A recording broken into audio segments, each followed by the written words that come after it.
Hello friends, welcome to teaching Kishan YouTube channel. આપણે કંઈક બંધારણની શરૂઆત કરી દીધી હતી, જેની અંદર આપણે ઓલરેડી 36 લેક્ચર જોઈ ગયા છે. તો જો આગળના 36 લેક્ચર ન જોયા હોય તો ખાસ કરીને જોઈ લેજો, કારણ કે આપણે જે બંધારણ ચલાવીએ છીએ એ સ્ટેપ બાય સ્ટેપ, પ્રકરણ બાય પ્રકરણ ચલાવીએ છીએ. તો લાસ્ટ 3-4 લેક્ચરથી આપણે કંઈક રાષ્ટ્રપતિ જોતા હતા, જેની અંદર આપણે ઘણી બધી બાબતો ડિસ્કસ કરી ગયા. આજે રાષ્ટ્રપતિ છે એની પૂર્ણાહુતિ કરી દઈશું. નેક્સ્ટ લેક્ચરમાં ઉપરાષ્ટ્રપતિની સ્ટાર્ટ કરીશું. તો રાષ્ટ્રપતિની બે મહત્વની શક્તિઓ આજના લેક્ચરની અંદર જોવાની છે. પહેલી છે વટહુકમની અને બીજી છે ક્ષમા કરવાની શક્તિ, એટલે કે અનુચ્છેદ નંબર 123 અને અનુચ્છેદ નંબર 72 એને આપણે ડીપમાં ભણવાના છે. વેરી ઇમ્પોર્ટન્ટ છે. ઘણા બધા ક્વેશ્ચન આ વટહુકમમાંથી પૂછાતા હોય છે. તો સૌથી પહેલા જ વાત કરીએ અનુચ્છેદ નંબર 123. અનુચ્છેદ નંબર 123 ની અંદર રાષ્ટ્રપતિના વટહુકમ પાડવાની સત્તાની વાત કરી છે. હવે અહીંયા એક શબ્દ આવ્યો છે વટહુકમ. આનો મતલબ શું? રાષ્ટ્રપતિ વટહુકમ પાડે એનો મતલબ શું? તો જો સંસદ જ્યારે કાર્યરત હોય ત્યારે કાયદા બનાવવાનું કામ કોણ કરે? સંસદ કરે. અને સંસદમાંથી એ બિલ પાસ થાય અને રાષ્ટ્રપતિની સાઇન થાય ત્યારે એક કાયદો બનતો હોય છે. તો આ આખી પ્રોસેસ છે કે સંસદની અંદર લોકસભા અને રાજ્યસભા હોય. એક ગૃહમાંથી બીજા ગૃહમાં એક બિલ છે એ પસાર થાય. બંને ગૃહમાં પસાર થઈ ગયા પછી રાષ્ટ્રપતિ જ્યારે એના ઉપર સાઇન કરે ત્યારે એક જે બિલ છે એ કાયદો બનતો હોય છે. પરંતુ અમુક સંજોગોની અંદર સમજી લો કે સંસદનું સત્ર ના ચાલતું હોય. તમને ખબર છે કે સંસદના 3 સત્રો હોય, એક વર્ષની અંદર 3 સત્રો હોય છે અને દરેક સત્ર વચ્ચે કહેવાય કે વધુમાં વધુ 6 મહિનાનું અંતર હોવું જોઈએ. આ નિયમ છે. મેક્સિમમ 6 મહિના. 6 મહિનાથી વધારે અંતર બે સત્રની વચ્ચે હોવું જોઈએ નહીં. તો આ નિયમ છે. તો એ જુઓ કે જ્યારે સત્ર ચાલુ ના હોય, એટલે કે લોકસભા અને રાજ્યસભા છે એ ચાલુ નથી, અત્યારે એનું સત્ર ચાલુ નથી. હવે એવા સમયે સમજી લો આકસ્મિક રીતે અથવા તો એવું કાયદાની જરૂર છે જે તત્કાલિક એપ્લાય કરવાનું હોય, તો આવા સમયે સંસદ તો કાર્યરત છે નહીં. તો અહીંયા રાષ્ટ્રપતિને એક હુકમ, વટહુકમ પાડવાની સત્તા આપેલી છે કે એ વટહુકમ દ્વારા કોઈ પણ કાયદાને બનાવી શકશે. એમાં એ સંસદને એ વખતે જો સંસદ તો કાર્યરત છે નહીં, તો અહીંયા રાષ્ટ્રપતિ ખાલી વટહુકમ પોતાના કહેવાથી જ કોઈ કાયદો છે એ ડાયરેક્ટ બનાવી શકે છે. પરંતુ એ કાયદાને આગળ જતા તો જ્યારે સંસદ કાર્યરત થાય ત્યારે એમાંથી પસાર કરવો જરૂરી છે. તો રાષ્ટ્રપતિનો વટહુકમ મતલબ કે શું? કે જે રીતના સંસદ એ કાયદો બનાવે છે એ જ રીતના રાષ્ટ્રપતિ એક વ્યક્તિ છે એ કોઈ ટેમ્પરરી બેઝ ઉપર કોઈ કાયદો બનાવવો હોય તો બનાવી શકશે, અથવા તો કોઈ આકસ્મિક રીતે કોઈ કાયદાની જરૂર છે અને એને લાગુ કરાવવું હોય તો એને લાગુ કરાવી શકશે. તો એને શું કહેવામાં આવે છે? રાષ્ટ્રપતિના વટહુકમની સત્તા કહેવામાં આવે છે. જોઈએ આની અંદર શું લખેલું છે. અનુચ્છેદ નંબર 123 અંતર્ગત રાષ્ટ્રપતિ અસામાન્ય સંજોગોમાં જ્યારે સંસદનું સત્ર ચાલુ ન હોય ત્યારે જરૂરી કાયદા બનાવી શકે એના માટે રાષ્ટ્રપતિને વટહુકમ બહાર પાડવાની સત્તા આપેલી છે. જો અસામાન્ય સંજોગો એટલા માટે લીધા કે આકસ્મિક કોઈ એવી અર્જન્ટલી કોઈ કાયદો બનાવવો હોય અને એ સમયે સંસદ તો કાર્યરત છે નહીં, તો આવા સમયે રાષ્ટ્રપતિ વટહુકમ બહાર પાડીને કોઈ કાયદો છે એને લાગુ કરાવી શકે છે. જો કે એને પાછળથી સંસદમાંથી પસાર કરવો પડે છે, એ આગળ આપણે જોઈશું. તો એજ ઓફ નાવ તમે સમજી ગયા. હવે જો વટહુકમ છે ને એ સામાન્ય સંજોગોમાં ને, એટલે કે સમજી લો કે ઇમરજન્સી બેઝિસ ઉપર કોઈ કાયદો લાગુ કરવો હોય તો જ વટહુકમ પાડી શકે છે. હવે એવું નહીં કે ભાઈ કોઈ એવો કાયદો છે જે કદાચ 6 મહિના કે 7 મહિના પછી પણ લાગુ કરાવીએ તો ચાલે એવો છે, તો એવા કાયદાઓ છે એ રાષ્ટ્રપતિ વટહુકમ દ્વારા એ લગાવી શકે નહીં. કારણ કે જો આપણે આ કાયદો છે, આ જે સત્તા છે શું કરવા આપી છે કે ભાઈ સંસદ કાર્યરત નથી. તો સંસદ કાર્યરત નથી તો આવા સમયે કાયદા કોણ બનાવે? તો એટલા માટે આ શક્તિ આપેલી છે. હવે સમજી લો કે એવો કોઈ કાયદો છે, સમજી લો કે એને 3 વર્ષ કે 4 મહિના પછી એ કાયદાની જરૂર છે, તો અત્યારે રાષ્ટ્રપતિ એને વટહુકમ પાડીને નહીં કરી શકે, કારણ કે કદાચ 3-4 મહિના પછી સંસદ એ કાર્યરત થઈ જશે અને એ જ કાયદો બનાવી દેશે. તો સિમ્પલ વસ્તુ છે કે અસામાન્ય સંજોગો પહેલા તો હોવા જોઈએ, સંસદનું સત્ર છે એ ચાલુ હોવું જોઈએ નહીં, અથવા તો બંનેમાંથી એક ગૃહ ચાલુ હોવું જોઈએ નહીં. અમુક વખતે એવું પણ હોય કે સમજી લો લોકસભાનું વિસર્જન થઈ ગયું છે, એટલે કે ખાલી ને ખાલી રાજ્યસભા ચાલુ છે અને લોકસભા ચાલુ નથી, એટલે કે એનું વિસર્જન થઈ ગયું છે, તો આવા સમયે પણ વટહુકમ પાડી શકે છે. તો આપણે સત્ર છે એ સત્રને તો પહેલા ધ્યાનમાં લઈશું કે ભાઈ સંસદનું સત્ર ચાલુ ના હોય. સાથે સાથે એવું પણ આપણે ધ્યાનમાં લઈશું કે ભાઈ સમજી લો બંનેમાંથી કોઈ પણ એક ગૃહ કાર્યરત ના હોય, તો આવા સમયે પણ વટહુકમ બહાર પાડી શકે છે. કેમ? કારણ કે જુઓ કોઈ પણ ખરડાને કાયદો બનાવવા માટે બંને ગૃહની જરૂર પડે. ઓકે, કોઈ પણ કાયદો બનાવવો હોય, કોઈ પણ સામાન્ય બિલ કે એ પસાર કરવું હોય તો બંને ગૃહમાંથી પસાર કરવું જરૂરી છે અને પછી રાષ્ટ્રપતિની સાઇન થાય ત્યારે એ કાયદો બને છે. તો બંનેમાંથી ગમે તે એક ગૃહ પણ કાર્યરત ના હોય તો આવા સમયે પણ રાષ્ટ્રપતિ છે એ વટહુકમ પાડી શકે છે. જો હવે વટહુકમ છે એનું વર્તન કેવું છે તો એ જોઈએ. તો જો આ વટહુકમ છે ને એ સંસદના કાયદાની જેમ જ વર્તે છે. તો એવું નહીં કે ભાઈ રાષ્ટ્રપતિ એકલાએ આ કાયદો બનાવી દીધો તો આની જે શક્તિ હશે એ ઓછી હશે. ના, જે રીતના સંસદમાંથી પસાર થઈને કોઈ કાયદો બને છે એવી જ શક્તિ ધરાવશે આ વટહુકમ. તો સંસદના કાયદાની જેમ જ એ વર્તશે, પરંતુ કામ ચલાવ કાયદાના સ્વરૂપમાં વર્તે છે. હવે કામ ચલાવ કેમ લખ્યું? કારણ કે જ્યારે સંસદ એ કાર્યરત થઈ જશે, એટલે કે એનું સત્ર ચાલુ થઈ જશે, અથવા તો કોઈ એક ગૃહ છે એ બંધ હતું એનું સમજી લો કે ફરીથી એનું કામ છે એ ચાલુ થઈ જશે, અને બંને ગૃહ જ્યારે ચાલુ થઈ જશે તો આવા સમયે જે આ વટહુકમ છે એ વટહુકમને આ સંસદમાંથી પસાર કરવો પડશે. ઓકે, તો જો પછી સંસદમાંથી પસાર થશે એ વટહુકમ ત્યારે પ્રોપરલી ઓકે એ કાયદો બની જશે આજીવન માટે અથવા તો સમજી લો પરમેનન્ટ માટે. પરંતુ અત્યારે કેવો છે તો કામ ચલાવ છે, કારણ કે અત્યારે ખાલી રાષ્ટ્રપતિના કહેવાથી જ એ કાયદો બન્યો છે. વરજ છે શક્તિ એની એટલી જ રહેશે. જે રીતના સંસદમાંથી પસાર થઈને કોઈ કાયદો બને છે તો એની જે શક્તિ હોય છે એ જ રીતના શક્તિ પ્રોપરલી એ વટહુકમની રહેશે. હવે વટહુકમ બહાર પાડવાની પરિસ્થિતિ કેવી કેવી પરિસ્થિતિ હોય જેની અંદર રાષ્ટ્રપતિ છે એ વટહુકમ બહાર પાડી શકે? સૌથી પહેલા તો સંસદના બંને ગૃહ અથવા તો કોઈ પણ એક ગૃહ કાર્યરત ના હોય, કાં તો બંને ગૃહ કાર્યરત ના હોય એટલે કે સમજી લો એમનું સત્ર છે એ પૂરું થઈ ગયું છે, અથવા તો કોઈ એક ગૃહ કાર્યરત ના હોય, જેમ કે લોકસભા છે એનું વિસર્જન થઈ ગયું છે, ખાલી ને ખાલી રાજ્યસભા છે, તો આવા સમયે પણ વટહુકમ પાડી શકે છે. તો યાદ રાખવાનું, કાં તો બંને ગૃહ કાર્યરત ના હોય, કાં તો બંનેમાંથી ગમે તે એક ગૃહ કાર્યરત ના હોય, તો આવા સમયે જ રાષ્ટ્રપતિ વટહુકમ પાડી શકે છે. જો બંને ગૃહ જ્યારે કાર્યરત હશે ત્યારે રાષ્ટ્રપતિ એ વટહુકમ પાડી શકશે નહીં. જો વટહુકમ પાડશે તો એ કેવું કહેવાશે તો કે કહેવાય છે કે એ માન્ય ગણાશે જ નહીં. ક્લિયર? ચલો, રદબાતલ ગણાશે. આગળ વાત કરીએ, રાષ્ટ્રપતિને તત્કાલિક કાયદો બનાવવાની જરૂર જણાય ત્યારે જ એ વટહુકમ પાડશે. ઓકે, જો તત્કાલિક કોઈ કાયદો બનાવવાનો હોય એવી જરૂર જણાય છે ત્યારે જ એ વટહુકમ બહાર પાડીને એ કાયદો છે એ બનાવશે. એવું નહીં કે ભાઈ કોઈ નોર્મલ સંજોગો છે અને કોઈ નોર્મલ કાયદો છે જેની અત્યારે હાલ કોઈ જરૂર નથી, અથવા તો સમજી લો કે સંસદ કાર્યરત થાય ત્યારે બનાવશે તો ચાલે એવું છે. ઓકે, સંસદ જ્યારે કાર્યરત થશે સમજી લો 3 મહિના પછી, 4 મહિના પછી કે 6 મહિના પછી, ત્યારે એ કાયદો બનાવશે તો ત્યાં સુધી વાંધો આવે એવો નથી. તો એવી કોઈ પરિસ્થિતિ છે તો એવા સમયે રાષ્ટ્રપતિ છે એ વટહુકમ બહાર પાડશે નહીં. કોઈ તત્કાલીન બેઝ ઉપર ઓકે, સમજી લો કે અત્યારે કોરોના ચાલે છે અને આ કોરોના ચાલે છે અને આવા સમયે સમજી લો કે સંસદ છે એ કાર્યરત નથી, તો અહીંયા રાષ્ટ્રપતિ છે એ તત્કાલિક વટહુકમ બહાર પાડશે કે ભાઈ આજથી ઓકે જે આપણા બંધારણના મૂળભૂત અધિકારો છે કે ભાઈ હરવા ફરવાનો જે મૂળભૂત અધિકાર છે એને હું સમજી લો કે થોડા સમય માટે ઓકે એ સ્થગિત રાખું છું. કેમ? કારણ કે અત્યારે કોરોના ચાલી રહ્યો છે તો અહીંયા બહાર કોઈ જઈ શકે નહીં. તો આવા સમયે સમજી લો કે કોઈ તત્કાલિક કોઈ કાયદો બનાવવો હોય અને ઇમરજન્સી બેઝ ઉપર કે એના વગર ચાલે એવું જ નથી, તો આવા સમયે જ વટહુકમ બહાર પાડવાની સત્તા છે. આગળ વાત કરીએ, સરકાર સક્ષમ આકસ્મિક પરિસ્થિતિનું નિર્માણ પામે ત્યારે ઓકે, જો સરકાર સમક્ષ ઓકે આકસ્મિક પરિસ્થિતિનું જ્યારે નિર્માણ પામે છે તો આવા સમયે પણ રાષ્ટ્રપતિ છે એ વટહુકમ બહાર પાડી શકે છે. ક્લિયર?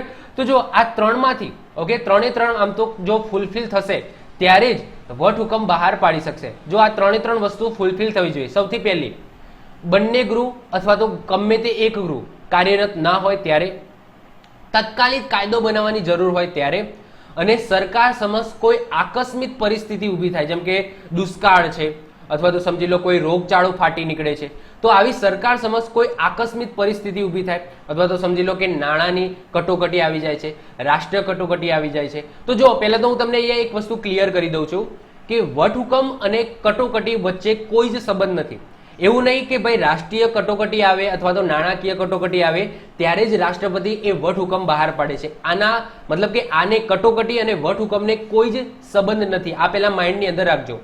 તો કટોકટી ના હોય ત્યારે પણ રાષ્ટ્રપતિ છે એ વટહુકમ બહાર પાડી શકે છે. મતલબ કે કટોકટી અને વટહુકમ વચ્ચે કોઈ જ સંબંધ નથી. ઓકે, તો એવું નહીં કે કટોકટી હોય ત્યારે વટહુકમ ના પાડી શકે, ત્યારે પણ પાડી શકે, અને કોઈ સામાન્ય સંજોગો હોય એની અંદર પણ રાષ્ટ્રીય રાષ્ટ્રપતિ છે એ વટહુકમ બહાર પાડી શકે. તો આ પહેલા માઇન્ડમાં રાખજો. ઓકે, હવે મર્યાદાઓ જોઈએ કે રાષ્ટ્રપતિ એ વટહુકમ બહાર પાડશે તો એની કઈ કઈ મર્યાદાઓ રહેલી છે અથવા તો કયા કયા સંજોગો છે જેની અંદર રાષ્ટ્રપતિ છે એ વટહુકમ બહાર નહીં પાડી શકે અથવા તો કેવા વટહુકમ બહાર નહીં પાડી શકે. ચલો જોઈએ. જ્યારે સંસદના બંને ગૃહનું સત્ર ચાલુ હોય ત્યારે રાષ્ટ્રપતિ વટહુકમ પાડી શકશે નહીં. બંને ગૃહના સત્રમાં હોય અને વટહુકમ બહાર પાડશે તો એ રદબાતલ ગણાશે. આનો મતલબ શું કે સમજી લો લોકસભા પણ ચાલુ છે અને રાજ્યસભા પણ ચાલુ છે, તો આવા સમયે રાષ્ટ્રપતિ છે એ વટહુકમ બહાર પાડી શકશે નહીં. શું કરવા વટહુકમ બહાર પાડે? સંસદમાંથી જ એને પસાર કરાવી દો. ઓકે, રાષ્ટ્રપતિનો વટહુકમનો પાવર શું કરવા આપવામાં આવે છે કે ભાઈ જ્યારે સંસદ એ કાર્યરત ના હોય તો એવા સમયે રાષ્ટ્રપતિ વટહુકમ બહાર પાડીને કોઈ કાયદો બનાવી શકે. પરંતુ સંસદના બંને ગૃહ ચાલુ હોય તો પછી રાષ્ટ્રપતિને વટહુકમ શું કરવા બહાર પાડવો પડે? સંસદમાંથી જ એ વસ્તુ, એ બિલ છે એને પસાર કરાવી દો. ઓકે, તો એ પ્રોપરલી કાયદો બની જાય. તો આ યાદ રાખજો. તો જો સંસદના બંને ગૃહ ચાલુ હોય અને આવા સમયે કદાચ રાષ્ટ્રપતિ વટહુકમ બહાર પાડે તો એ રદબાતલ ગણાશે, એટલે કે માન્ય ગણાશે નહીં. આગળ વાત કરીએ, તે ત્યારે જ વટહુકમ બનાવી શકે એવા સંજોગો કે અસ્તિત્વમાં હોય. ઓકે, જે સમયે તત્કાલીન પગલાં લેવા પડે. જો હવે વટહુકમ ત્યારે જ બહાર પાડી શકશે જ્યારે એવા કોઈ સંજોગો ઊભા થાય, એવી કોઈ પરિસ્થિતિ ઊભી થાય અને એવા સમયે કોઈ તત્કાલિક પગલાં લેવા પડે તો આવા સમયે જ રાષ્ટ્રપતિ છે એ શું કરી શકશે? પોતાનો વટહુકમ બહાર પાડી શકશે. હવે આગળ જતા એક 44મો બંધારણીય સુધારો થયો. એના અંતર્ગત કહેવામાં આવ્યું કે ભાઈ જે રાષ્ટ્રપતિ જે વટહુકમ બહાર પાડે છે એની ન્યાયિક સમીક્ષા કરી શકાશે. ન્યાયિક સમીક્ષા એટલે કે જ્યુડિશિયલ રિવ્યુ કરી શકાશે. હવે આ ન્યાયિક સમીક્ષાનો મતલબ શું? હવે સમજી લો કે રાષ્ટ્રપતિએ પોતાના માટે અથવા તો કોઈ નોર્મલ કન્ડિશનની અંદર, કોઈ સામાન્ય સંજોગોની અંદર વટહુકમ બહાર પાડ્યો તો એ વટહુકમ ઉપર જ્યુડિશિયલ રિવ્યુ એટલે કે ન્યાયિક સમીક્ષા કરી શકે છે સુપ્રીમ કોર્ટ. તો આ વસ્તુ ઇમ્પોર્ટન્ટ છે, યાદ રાખજો. એટલે કે રાષ્ટ્રપતિ મન ફાવે એમ કોઈ સામાન્ય સંજોગોની અંદર વટહુકમ બહાર પાડી શકે નહીં. કેવી પરિસ્થિતિમાં? કોઈ કહેવાય કે કોઈ અપરિસ્થિતિ અથવા તો કોઈ અસામાન્ય સંજોગો ઊભા થાય છે અને એવા સમયે, ઓકે, એવા સમયે પગલાં લેવા જ પડે એવા છે અને કાયદો બનાવવો એવો જ છે, ઓકે, તત્કાલીન બેઝ ઉપર.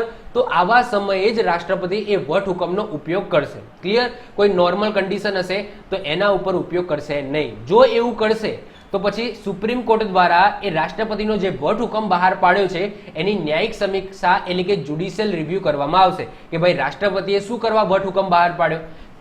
કન્ડિશન નોર્મલ હતી અને વટહુકમની કદાચ જરૂર નથી અત્યારે, ઓકે, કોઈ ઇમરજન્સી બેઝ ઉપર, તો એમને શું કરવા કહેવાય કે આ વટહુકમ બહાર પાડ્યો તો એનું જ્યુડિશિયલ રિવ્યુ એટલે કે ન્યાયિક સમીક્ષા થઈ શકે છે. આગળ વાત કરીએ, રાષ્ટ્રપતિએ જ મુદ્દાઓ પર વટહુકમ બનાવી શકે છે જેમાં સંસદ કાયદો બનાવી શકે. વટહુકમ સંસદના અધિનિયમ સમાન બંધારણીય મર્યાદાઓને આધીન રહેશે. આથી વટહુકમ મૂળભૂત અધિકારને ઘટાડી અથવા તો સીનવી શકશે નહીં. Most IMP. જો હવે રાષ્ટ્રપતિ છે ને એવું નહીં કે ભાઈ મન ફાવે એમ વટહુકમ બહાર પાડી શકશે. એમની પણ મર્યાદા છે. એમની મર્યાદા એ છે કે ભાઈ સંસદ જે ટોપિક ઉપર કાયદો બનાવી શકે છે અથવા તો સંસદની કાયદા બનાવવાની જે શક્તિ છે એ જ શક્તિનો ઉપયોગ અથવા તો એ શક્તિને લિમિટમાં રાખીને અથવા તો એ શક્તિની મર્યાદાને ધ્યાનમાં રાખીને અથવા તો સંસદને જે વિષયો મળેલા છે જેના ઉપર એ કાયદો બનાવી શકે છે તો એ વિષયોને ધ્યાનમાં રાખીને જ રાષ્ટ્રપતિ પોતાનો વટહુકમ બહાર પાડી શકશે. મતલબ કે ટૂંકમાં એવું કહેવા માંગે છે કે ભાઈ સંસદને કાયદો બનાવવા માટેની જે શક્તિઓ મળેલી છે અને જે મર્યાદાઓ સંસદને મળેલી છે કે ભાઈ બંધારણનો જે મૂળભૂત ઢાંચો છે એને ચેન્જ નહીં કરી શકે. પછી સંસદ છે એ અમુક એવા કાયદાઓ હશે જેની અંદર સમજી લો કે જે રાજ્યો છે રાજ્યોની વિધાનસભાની પણ પરમિશન લેવી પડે. તો ટૂંકમાં સંસદને જે રીતના મર્યાદાઓ મળેલી છે એ જ મર્યાદાઓને ધ્યાનમાં રાખીને રાષ્ટ્રપતિ છે એ વટહુકમ બહાર પાડી શકશે. એવું નહીં કે ભાઈ સંસદની જે શક્તિઓ છે એની પણ બહાર જઈને, ઓકે, સંસદની જે કાયદા બનાવવાની શક્તિ છે એની પણ બહાર જઈને રાષ્ટ્રપતિ એ વટહુકમ બહાર પાડશે તો એવું થઈ શકશે નહીં. તો અહીંયા એ જ કીધું છે કે જો રાષ્ટ્રપતિ એ જ મુદ્દાઓ ઉપર વટહુકમ બનાવી શકશે જેમાં સંસદ કાયદો બનાવી શકશે. કેમ? કારણ કે વટહુકમ પાછળથી સંસદમાંથી પણ પસાર કરવાનો છે. ઓકે, નિયમ છે કે ભાઈ વટહુકમ ક્યારે પાડ્યો? જ્યારે સંસદ કાર્યરત નથી. હવે કાલ ઉઠીને સંસદ જ્યારે કાર્યરત થઈ જાય છે તો એ વટહુકમને સંસદમાંથી પસાર કરવો પડે. તો સંસદમાંથી પસાર કરવો હોય તો સંસદ જેના ઉપર કાયદો બનાવી શકે એવી વસ્તુ તો હોવી જ જોઈએ ને. તો સંસદ કાયદો બનાવી શકે એ જ મુદ્દાઓ ઉપર રાષ્ટ્રપતિ છે એક વટહુકમ બહાર પાડી શકે છે. બીજી વસ્તુ, વટહુકમ સંસદના અધિનિયમને સમાન બંધારણીય મર્યાદાને આધીન રહેશે. એટલે કે જો વટહુકમ બહાર પાડવો હશે તો રાષ્ટ્રપતિને પણ ધ્યાન રાખવું પડશે કે ભાઈ જે આપણું બંધારણ છે એ ખોરવાય નહીં, બંધારણમાં જે જોગવાઈ છે એનું ઉલ્લંઘન ના થાય. બીજી વસ્તુ કે એવું નહીં કે ભાઈ રાષ્ટ્રપતિને વટહુકમની શક્તિ આપેલી છે તો આપણા જે મૂળભૂત અધિકારો છે એને છીનવી લેશે અથવા તો ઘટાડી લે છે, તો આવી શક્તિ નથી. ભાઈ એમ કે ભાઈ કાલથી રાષ્ટ્રપતિ એમ કે ભાઈ વટહુકમ બહાર પાડે કે ભાઈ કાલથી કોઈએ ઘરની બહાર નીકળવું નહીં, અથવા તો તમારી જે બોલવાની શક્તિ છે અથવા તો જે બંધારણીય ઇલાજની જે મૂળભૂત અધિકાર છે એને હું છીનવી લઉં છું. તો આવું ના કરી શકે. મતલબ કે જે વસ્તુ સંસદ કરી શકે એ જ વસ્તુ રાષ્ટ્રપતિ કરી શકે. ક્લિયર? તો રાષ્ટ્રપતિને સંસદને પણ શક્તિ નથી કે ભાઈ આપણા જે મૂળભૂત અધિકારો છે એને ઘટાડી શકે કે છીનવી શકે. ઓકે, તો એ જ રીતના રાષ્ટ્રપતિને પણ વટહુકમથી આ વસ્તુ પણ કરી શકશે નહીં. મોસ્ટ આઈએમપી, રાષ્ટ્રપતિ ક્યારે પણ વટહુકમ દ્વારા બંધારણીય સુધારો ના કરી શકે. જો બંધારણીય સુધારો કરવો હોય તો એના માટે પ્રોપર વિશિષ્ટ બહુમતીથી ખરડો છે એને પસાર કરવો પડે. તો અહીંયા તમે જુઓ કે રાષ્ટ્રપતિ છે એ ખાલી વટહુકમ બારીને બંધારણની અંદર સુધારો કરી શકે નહીં. જો બંધારણની અંદર સુધારો કરવો હોય તો સંસદ કાર્યરત જોઈએ અને એમાંથી પ્રોપર એ જે વસ્તુ છે એને પસાર કરવી પડે, ત્યારે જ બંધારણની અંદર સુધારો થશે 368 પ્રમાણે. રાષ્ટ્રપતિ વટહુકમ દ્વારા આ બંધારણીય સુધારો કરી શકશે નહીં. તો આ ઇમ્પોર્ટન્ટ છે, ક્વેશ્ચન પૂછાય જાય કે રાષ્ટ્રપતિ વટહુકમ દ્વારા બંધારણીય સુધારો કરી શકે કે ના કરી શકે? તો ના કરી શકે. આ યાદ રાખજો. 5મા નંબરની મર્યાદા જોઈએ. સંસદનું સત્ર ચાલુ ન હોય ત્યારે જારી કરેલ વટહુકમ જ્યારે સંસદના બંને સત્ર ચાલુ થશે ત્યારે તે વટહુકમને બંને ગૃહમાંથી પસાર કરીને મંજૂરી આપવામાં આવશે, ત્યારે જ એ કાયદો બનશે, બાકી નહીં.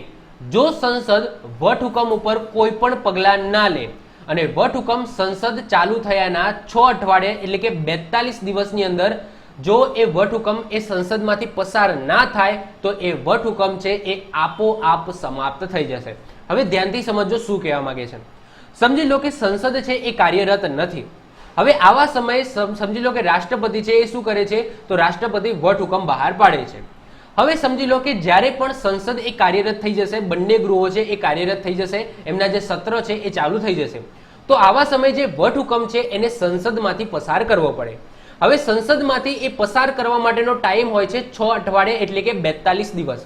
તો 42 દિવસની અંદર સંસદના બંને ગૃહમાંથી એ વસ્તુ છે એને પસાર થઈ જવી જોઈએ. જો એ વસ્તુ બંને ગૃહમાંથી પસાર થઈ જશે તો એ જે વટહુકમ હતો એ કાયદો બની જશે. પરંતુ સમજી લો 6 અઠવાડિયા એટલે કે 42 દિવસની અંદર એ જે વટહુકમ છે એ પસાર થઈ શકતો નથી, તો આપોઆપ એ વટહુકમ છે એ કેવો થઈ જશે? તો સમાપ્ત થઈ જશે. ક્લિયર? તો એ વટહુકમ છે એ આપોઆપ શું થઈ જશે? સમાપ્ત થઈ જશે. કેમ? કારણ કે સંસદે એને મંજૂરી નથી આપી એવું થશે. ઓકે, જો એ પસાર ના થઈ શકે બંને ગૃહમાંથી, એનો મતલબ શું કે એ વટહુકમ ઉપર સંસદે મંજૂરી આપી નથી. તો સંસદે મંજૂરી ના આપી તો એ કાયદો બનશે જ નહીં, અને કાયદો નહીં બને તો એ વટહુકમ છે એ પણ કાર્યરત નહીં રહે. ક્લિયર? તો આ યાદ રાખજો. આને આપણે પ્રોપરલી સમજીશું હમણાં આગળ. ઓકે, ટાઈમ લાઈનથી સમજીશું. આગળ વાત કરીએ. જો રાષ્ટ્રપતિને બીજી કઈ શક્તિઓ મળેલી છે, તો જે રીતના રાષ્ટ્રપતિ છે એ વટહુકમને લાગુ કરાવી શકે એ જ રીતના જ્યારે ઈચ્છે ત્યારે એ વટહુકમને પાછો પણ ખેંચી શકે. ઓકે, સમજી લો કે કોરોના કાળની અંદર કોઈ વટહુકમ બહાર પાડ્યો, પછી એવું લાગ્યું 1 મહિના પછી કે ભાઈ સ્થિતિ છે એ નોર્મલ થઈ ગઈ છે, તો એ વટહુકમ છે એને પાછો પણ ખેંચી શકે છે. રાષ્ટ્રપતિને વટહુકમ બનાવવાની સત્તા વિવેક બુદ્ધિ માત્ર નથી. એવું નહીં કે ભાઈ મન ફાવે એમ ઓકે રાષ્ટ્રપતિ છે એ વટહુકમ બહાર પાડી શકશે. આમની પાછળ ઓકે રાષ્ટ્રપતિની પાછળ પણ કોણ હશે? વડાપ્રધાન અને એમની મંત્રી પરિષદની સલાહ સૂચન હશે. તો એવું નહીં કે ભાઈ રાષ્ટ્રપતિને ઈચ્છે તો આ રીતના વટહુકમ બહાર પાડવો છે તો પાડી દેશે. ના, રાષ્ટ્રપતિને વટહુકમ પાડવાની શક્તિ છે, પરંતુ રાષ્ટ્રપતિ વટહુકમ પાડ્યા પહેલા વડાપ્રધાન અને એમની જે મંત્રી પરિષદ છે એની સલાહ સૂચન લેશે, અને સલાહ સૂચન લઈને જ વટહુકમ લગાવી શકે છે અથવા તો ખેંચી શકે છે. જો તો અહીંયા એક વ્યક્તિને ભલે શક્તિ આપેલી છે કે ભાઈ એક વ્યક્તિના કહેવાથી કે કરવાથી વટહુકમ બહાર પડશે અને કાયદો બનશે, પરંતુ એક વ્યક્તિની પાછળ ઘણા બધા મંત્રી પરિષદ અને વડાપ્રધાનનું શું હોય છે? મગજ હોય છે. મતલબ કે એમનું સલાહ સૂચન હોય છે, એમની આખી એક મીટિંગ ભરાય છે, એ મીટિંગની અંદર ડિસાઇડ કરે છે કે ભાઈ અત્યારે આવી પરિસ્થિતિ છે અને ઇમરજન્સી બેઝ ઉપર કોઈ કાયદો બનાવવો છે અને સંસદ કાર્યરત નથી, તો આવા સમયે જે મંત્રી પરિષદ અને વડાપ્રધાન છે એમના દ્વારા ઓકે રાષ્ટ્રપતિને કહેવામાં આવશે કે ભાઈ તમે અત્યારે તમારો જે વટહુકમનો જે પાવર છે અનુચ્છેદ નંબર 123 પ્રમાણે તમે એનો ઉપયોગ કરો અને અત્યારે તત્કાલિક બેઝ ઉપર ઓકે આને તમે કાયદો બનાવો, કારણ કે આની અત્યારે જરૂર છે.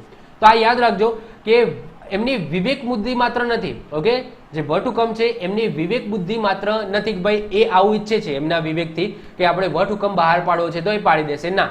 ઓકે એમની પાછળ વડાપ્રધાન અને મંત્રી પરિષદનું સલાહ સૂચન પણ હોય છે. આગળ વાત કરીએ, વટહુકમ અને કટોકટી સાથે કોઈ જોડાણ નથી. આ યાદ રાખજો. અમુક લોકો એવું મતલબ એવું માનતા હોય છે કે જ્યારે રાષ્ટ્રીય કટોકટી, નાણાકીય કટોકટી કે રાજ્ય કટોકટી જ્યારે હોય છે ત્યારે જ રાષ્ટ્રપતિ એ વટહુકમ બહાર પાડશે, ના. ઓકે એને કોઈ જ લેવા દેવા નથી. વટહુકમ આખો અલગ છે, કટોકટી આખી અલગ છે. કટોકટી સમયે પણ વટહુકમ બહાર પાડી શકે છે અને કોઈ સામાન્ય સ્થિતિ હોય તો આવા સમયે પણ રાષ્ટ્રપતિ એ વટહુકમ બહાર પાડી શકે છે. કન્ડિશન એક જ હોવી જોઈએ. કન્ડિશન શું હશે કે ભાઈ સંસદનું સત્ર ચાલુ હોવું જોઈએ નહીં. ઓકે સંસદના બંને ગૃહો છે એ ચાલુ હોવા જોઈએ નહીં. બંનેમાંથી ગમે તે એક ગૃહ ચાલુ હશે તો પણ વટહુકમ બહાર પાડી શકશે અને બંને ગૃહો ચાલુ નહીં હોય ત્યારે પણ વટહુકમ બહાર પાડી શકશે. જો બંને ગૃહો ચાલુ હોય, ઓકે બંને ગૃહો ચાલુ હોય તો વટહુકમ બહાર પાડી શકશે નહીં. ઓકે ફરીથી કહું છું, જો બંને ગૃહ ચાલુ હશે ત્યારે વટહુકમ બહાર પાડી શકશે નહીં. કોઈ પણ એક ગૃહ કાર્યરત નહીં હોય અથવા તો બંને ગૃહ કાર્યરત નહીં હોય ત્યારે વટહુકમ બહાર પાડી શકશે. તો આ માઇન્ડની અંદર તમારે રાખવાનું છે. ચલો હવે આપણે જોઈએ કે વટહુકમનો સમયગાળો કઈ રીતના હશે. જો હવે આજે હું ટાઈમ લાઈનથી હું સમજાવું છું ને એ પ્રોપરલી તમે સમજી લેજો. આમાંથી ઘણા બધા ક્વેશ્ચન પૂછાતા હોય છે. જો શું કહેવા માંગે છે, હવે વટહુકમનો મેક્સિમમ સમયગાળો કેટલો હોઈ શકે. ઓકે આપણે અંદાજિત આપણે ખરાબમાં ખરાબ પરિસ્થિતિ વિચારીએ, ઓકે તો એમાં મેક્સિમમ વટહુકમનો સમયગાળો કેટલો હોઈ શકે અથવા તો વટહુકમ છે એ કેટલા સમય સાથે મેક્સિમમ રહી શકે એ જોઈએ. સમજી લો કે અહીંયા એક સંસદનું સત્ર શરૂ થયું અને સમજી લો કે સંસદનું સત્ર અહીંયા પૂરું થયું. ઓકે સંસદનું સત્ર અહીંયા શરૂ થયું અને અહીંયા પૂરું થઈ ગયું. હવે સંસદનું સત્ર આ સમયે પૂરું થઈ ગયું છે. હવે સંસદ છે એ કાર્યરત નથી. હવે સમજી લો કે સંસદના એક દિવસ પછી જ ઓકે સંસદનું જે સત્ર છે એ પૂરું થયું એના પછી એક જ દિવસ પછી સમજી લો કે કોઈ એવી પરિસ્થિતિ સમજાય છે જેની અંદર વટહુકમ બહાર પાડવાની સમજી લો કે જરૂર છે. તો સમજી લો સંસદનું જેવું સત્ર પૂરું થાય છે એના નેક્સ્ટ દિવસ એટલે કે એના આગલા દિવસે જ ઓકે રાષ્ટ્રપતિ દ્વારા એક વટહુકમ જાહેર કરવામાં આવે છે. ઓકે વટહુકમ જાહેર કરવામાં આવે છે.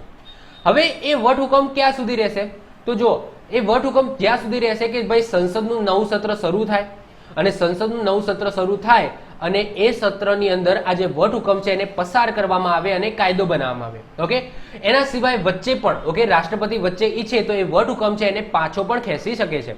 હવે જો સંસદના બે સત્રો વચ્ચે મેક્સિમમ સમયગાળો 6 મહિના હોવો જોઈએ, આવું બંધારણમાં લખેલું છે. આવું ક્યાં લખેલું છે, હું નથી કહેતો, બંધારણની અંદર લખેલું છે કે સંસદના બે સત્રો વચ્ચે મેક્સિમમ સમયગાળો વધુમાં વધુ સમયગાળો 6 મહિના. આમ તો નોર્મલી 4 મહિનાનો હોય છે કારણ કે એક જ વર્ષની અંદર 3 વખત શું ભરાતા હોય છે, સંસદના સત્રો ભરાતા હોય છે.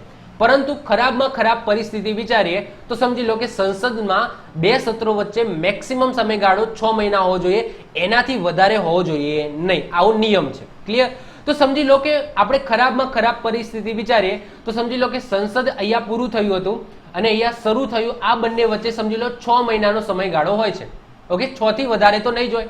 તો આપણે ખરાબમાં ખરાબ પરિસ્થિતિ વિચારીએ કે ભાઈ આરે જ્યારે સંસદ પૂરું થયું હતું અને નવું સત્ર ચાલુ થયું એ વચ્ચે 6 મહિનાનો સમયગાળો એ વીતી ગયો. ઓકે ચલો તો અહીંયા વટહુકમ છે એ વટહુકમ એના આગલા દિવસે જ બહાર પાડ્યો હતો અને નવું સત્ર સંસદનું જ્યારે નવું સત્ર શરૂ થયું ત્યાં સુધી 6 મહિના વીતી ગયા છે. તો આ જે વટહુકમ છે એ સમજી લો કે 6 મહિના સુધી રહ્યો. હવે એક એવો નિયમ છે કે જ્યારે સંસદનું નવું સત્ર શરૂ થાય તો અહીંયા રાષ્ટ્રપતિ દ્વારા જે વટહુકમ બહાર પાડ્યો હતો એને 6 અઠવાડિયા એટલે કે 42 દિવસની અંદર આ જે સંસદ છે એની અંદરથી પસાર કરી દેવું પડે. ક્લિયર? આ નિયમ છે કે જે વટહુકમ છે એ જ્યારે સંસદ કાર્યરત ના હોય તો ઇટ્સ ઓકે છે, પરંતુ જેવું સંસદનું સત્ર છે એ શરૂ થઈ ગયું એટલે કે સંસદ છે એ કાર્યરત થઈ ગઈ તો એ વટહુકમ છે એને સંસદમાંથી પસાર કરવાની કાર્યકારી જે કાર્ય કહેવાય કે જે ક્રિયા છે એ શરૂ થઈ જશે. અને ટાઈમ કેટલો છે આ જે વટહુકમ છે એને કાયદો બનાવવાનો અથવા તો રદ કરવાનો? 6 અઠવાડિયા. જો 6 અઠવાડિયા એટલે કે 42 દિવસની અંદર આ સંસદમાંથી આ જે વટહુકમ છે એ બંને ગૃહમાંથી પસાર થઈ ગયો તો શું બની જશે? કાયદો બની જશે. પરંતુ આ 6 અઠવાડિયા એટલે કે 42 દિવસની અંદર આ વટહુકમ છે એ સંસદમાંથી પસાર થઈ શક્યો નહીં, અથવા તો સમજી લો એક ગૃહે હા પાડી અને એક ગૃહે ના પાડી, અથવા તો બંને ગૃહે ના પાડી, તો આવા સમયે જે વટહુકમ છે એને કાયદાનું સ્વરૂપ મળ્યું નહીં, તો આ જે વટહુકમ છે એ આપોઆપ કેવો થઈ જશે? રદ થઈ જશે. ક્લિયર? તો આઈ હોપ સો તમે સમજી ગયા. તો આપણે માનીએ કે ખરાબમાં ખરાબ પરિસ્થિતિમાં વટહુકમનો મેક્સિમમ સમયગાળો કેટલો હોઈ શકે? તો જો 6 મહિના, ઓકે, આ 6 મહિના અને ઉપર બીજા 6 અઠવાડિયા એટલે કે 42 દિવસ એટલે કે 1.5 મહિના જેવું. ઓકે, સમજી લો 6 અઠવાડિયા એટલે તમે 1.5 મહિનો કહી શકો, 42 દિવસ એટલે કહી શકો. તો મેક્સિમમ સમયગાળો કેટલો હોય? 7.5 મહિનાનો હોઈ શકે. કોઈ પણ વટહુકમ હોય એનો મેક્સિમમ સમયગાળો 7.5 મહિના હોઈ શકે. એનાથી ઓછો હોઈ શકે પરંતુ એનાથી વધારે હશે નહીં મેક્સિમમ સમયગાળો. ક્લિયર? જો, કારણ કે આના પછી કાં તો વટહુકમ રદ થઈ જશે કાં તો વટહુકમ એ કાયદો બની જશે. 7.5 મહિના પછી શું થશે? કાં તો સંસદમાંથી પસાર થઈ જશે તો કાં તો એ કાયદો બની જશે, વટહુકમ રહેશે નહીં, કાં તો એ શું થઈ જશે? એ રદ કરી દેવામાં આવશે. બે વસ્તુ થશે 7.5 મહિના પછી. તો આપણે કહી શકીએ કે ભાઈ કોઈ પણ રાષ્ટ્રપતિ દ્વારા વટહુકમ જે બહાર પાડવામાં આવે છે એનો મેક્સિમમ સમયગાળો 7.5 મહિના હોઈ શકે. ક્લિયર? ચલો, હવે હું એમ નથી કહેતો કે ભાઈ દરેક વટહુકમનો સમયગાળો 7.5 મહિના હોય. ના, આ તો આપણે ખરાબમાં ખરાબ પરિસ્થિતિ સમજી લો, આપણે સમજ્યા. હવે માની લો કે અહીંયા વટહુકમ જાહેર કર્યો. ઓકે, એક્ઝામ્પલ તરીકે અહીંયા વટહુકમ જાહેર કર્યો. વટહુકમ જાહેર કર્યાના સમજી લો 2 મહિના પછી જ સંસદ એ કાર્યરત થઈ જાય છે. ઓકે, વટહુકમ બહાર પાડ્યો એના જસ્ટ 2 મહિના પછી જ. ઓકે, આપણે ખરાબમાં ખરાબ પરિસ્થિતિમાં 6 મહિના લીધા હતા, પરંતુ 2 મહિના પછી જ સંસદનું સત્ર શરૂ થઈ જાય છે. તો હવે પછી બીજા 6 મહિના ગણવાની એટલે કે 6 મહિના રાહ જોવાની જરૂર નથી. જો સંસદનું સત્ર ચાલુ થઈ ગયું તો પછી તો એને 6 અઠવાડિયા જ મળશે. ઓકે, સંસદનું જેવું સત્ર ચાલુ થઈ ગયું તો પછી એને 6 અઠવાડિયા, એ વટહુકમને કેટલા? 6 અઠવાડિયા જ મળશે. તો સમજી લો 2 મહિના પછી સંસદનું સત્ર છે એ કાર્યરત થઈ ગઈ, સંસદ એ કાર્યરત થઈ ગઈ. તો એ સંસદ જેવી કાર્યરત થશે આ વટહુકમ છે એને સંસદમાંથી પસાર કરવાની કાર્ય છે એ શરૂ થઈ જશે અને એના માટેનો સમયગાળો કેટલો મળશે? 6 અઠવાડિયા એટલે કે 42 દિવસ. ક્લિયર? તો જો 6 અઠવાડિયા અને 42 દિવસની અંદર એ પસાર થઈ ગયું તો કાયદો બની જશે, પસાર ના થયું તો વટહુકમ રદ થઈ જશે. ક્લિયર? તો મેક્સિમમ સમયગાળો 7.5 મહિના કહી શકો, ઓછામાં ઓછો તો સમજી લો કે 6 અઠવાડિયા પણ હોઈ શકે. એટલે કે એક્ઝામ્પલ તરીકે વાત કરો કે સમજી લો આજે વટહુકમ બહાર પાડ્યો અને એના બીજા જ દિવસે સંસદ કાર્યરત થઈ ગઈ. ઓકે, સમજી લો કે આજે વટહુકમ રાષ્ટ્રપતિ દ્વારા બહાર પાડવામાં આવ્યો અને બીજા દિવસે સંસદના બંને ગૃહો છે એ કાર્યરત થઈ ગયા, સંસદનું સત્ર ચાલુ થઈ ગયું, તો તરત શું કરી દેવામાં આવશે? એના બીજા દિવસે જ આ વટહુકમ છે એને શું કરી દેવામાં આવશે? સંસદની અંદરથી પસાર કરવાની પ્રક્રિયા શરૂ કરવામાં આવશે અને પછી 6 અઠવાડિયા, ઓકે, સમય કેટલો છે? 6 અઠવાડિયા એટલે કે 42 દિવસનો સમય મળશે. જો પસાર થઈ ગયો, ઓકે, 6 અઠવાડિયાની અંદર તો કાયદો બની જાય, પસાર ના થયો તો વટહુકમ મતલબ કે જે વટહુકમ છે એ રદ થઈ જશે. ક્લિયર? તો સમજો છો? તો ઓછામાં ઓછો સમયગાળો તો 6 અઠવાડિયા પણ હોઈ શકે છે. ઓકે, અને મેક્સિમમ સમયગાળો 7.5 મહિના હોઈ શકે છે. તો આપણે માઇન્ડની અંદર એટલું યાદ રાખીશું કે સંસદના 2 સત્રો વચ્ચે મેક્સિમમ સમયગાળો 6 મહિના હોય, એનાથી વધારે હોઈ શકે નહીં, એનાથી ઓછો હોઈ શકે પણ એનાથી વધારે નહીં હોય. કોઈ પણ વટહુકમ છે એનો મેક્સિમમ સમયગાળો 7.5 મહિના હશે. ઓકે, 7.5 મહિના એટલા માટે કાં તો એના પછી રદ થઈ જાય કાં તો એના પછી કાયદો બની જાય. ઓકે, બીજી વસ્તુ કે જ્યારે સંસદ કાર્યરત થઈ જાય છે તો એના પછી એ વટહુકમ માટેનો સમયગાળો ખાલી ને ખાલી 6 અઠવાડિયા એટલે કે 42 દિવસનો હશે. હવે સંસદ એના બીજા દિવસે, વટહુકમના બીજા દિવસે કાર્યરત થાય, 3 મહિના પછી થાય, મહિના પછી થાય, 2 મહિના પછી થાય, 4 મહિના પછી થાય, 5 મહિના પછી થાય કે 6 મહિના પછી થાય. 6 મહિનાથી વધારે તો નહીં. ઓકે, એટલે કે વટહુકમ પછી ગમે ત્યારે ગમે એટલે સમયે, ઓકે, સંસદ કાર્યરત થાય છે પછી સમયગાળો જ્યારે સંસદ કાર્યરત થઈ ગઈ પછી એ વટહુકમને સમયગાળો કેટલો મળશે? 6 અઠવાડિયાનો જ મળશે. ક્લિયર? તો 6 અઠવાડિયા એ લિમિટ છે. ઓકે, કે ભાઈ 6 અઠવાડિયાની અંદર સંસદમાંથી એ વસ્તુ છે એને પસાર કરી દેવી પડે. જો પસાર ના થઈ, ઓકે, તો એ રદ થઈ જશે, પસાર થઈ ગઈ તો એ કાયદો બની જશે. તો આઈ હોપ સો તમને આ વટહુકમનો જે સમયગાળો છે એ તમને ખ્યાલ આવી ગયો હશે. આમાંથી ઘણા બધા MCQ કે ક્વેશ્ચન બને છે. આઈ હોપ સો તમને ક્લિયર થઈ ગયું હશે. આગળ વાત કરીએ, સંસદ ચાલુ થયાના 6 અઠવાડિયામાં વટહુકમ પસાર થઈ જશે તો એ કાયદો બની જશે. વટહુકમનો મહત્તમ સમયગાળો 7.5 મહિના એટલે કે 6 મહિના પ્લસ 6 અઠવાડિયા ઓકે સુધીનો હોય છે. તો આઈ હોપ સો ક્લિયર થઈ ગયું હશે. ઓકે, તો આ શું જોયું આપણે? તો રાષ્ટ્રપતિની વટહુકમ બહાર પાડવાની સત્તા જોઈએ અથવા તો શક્તિ જોઈએ. તો આમાંથી ઘણા બધા ક્વેશ્ચન પૂછાય છે. આઈ હોપ સો તમને ક્લિયર થઈ ગયું હશે. હવે નેક્સ્ટ આપણે વાત કરીશું અનુચ્છેદ નંબર 72, સજા માફ કરવાની અથવા તો સજાને સ્થગિત કરવાની અથવા તો સજાને ઓછી કરવાની રાષ્ટ્રપતિની શક્તિ. હવે રાષ્ટ્રપતિ છે ને એ અનુચ્છેદ નંબર 72 અનુસાર નીચેના તમામ કેસની અંદર સજા ઓછી અને સજા માફ કરવાની સત્તા છે. નીચે 3 એવા કેસ લખ્યા છે, એની અંદર રાષ્ટ્રપતિને શક્તિ મળેલી છે અનુચ્છેદ નંબર 72 પ્રમાણે કે નીચેના તમામ કેસોની અંદર સજા ઓછી અને સજા માફ કરી શકે. જોઈએ શું છે. સૌથી પહેલા તો જે લશ્કરી અદાલત હોય છે જેને આપણે કોર્ટ માર્શલ પણ કહેતા હોઈએ છીએ, આવો શબ્દ સાંભળ્યો હશે. જ્યારે જે મિલિટરી અદાલત હોય ને, મિલિટરી માટેની અદાલત, તો એને આપણે કોર્ટ માર્શલ કહેતા હોય છે. અને એની અંદર જે લો લગાડવામાં આવે છે એને માર્શલ લો કહેવામાં આવે છે. શું કહેવામાં આવશે? માર્શલ લો. માર્શલ લો એટલે કે કહેવાય કે આર્મીનો કાયદો. ઓકે, આપણા માટે આઈપીસી, સીઆરપીસી એવા કાયદા છે જે મિલિટરીના લોકો છે ઓકે એમના માટે માર્શલ લો હોય છે. ઓકે, ચલો. તો કોર્ટ માર્શલનો મતલબ શું? તો જે રીતના આપણી અદાલત હોય છે ઓકે એ રીતના જે લશ્કરી જે અદાલત હોય છે એટલે કે જે મિલિટરી માટેની જે અદાલત હોય છે તો એને કોર્ટ માર્શલ કહેવામાં આવે છે. તો સમજી લો કોઈ મિલિટરી વ્યક્તિને સજા થશે તો એને કોર્ટ માર્શલ કહેવામાં આવશે. શું કહેવામાં આવશે? Court martial. જે રીતના આપણને સજા થાય છે ને ઓકે તો ભાઈ 5 વર્ષની, 10 વર્ષની, તો એ રીતના જે મિલિટરીના લોકો હોય છે એમને કોર્ટ માર્શલ કરવામાં આવે છે.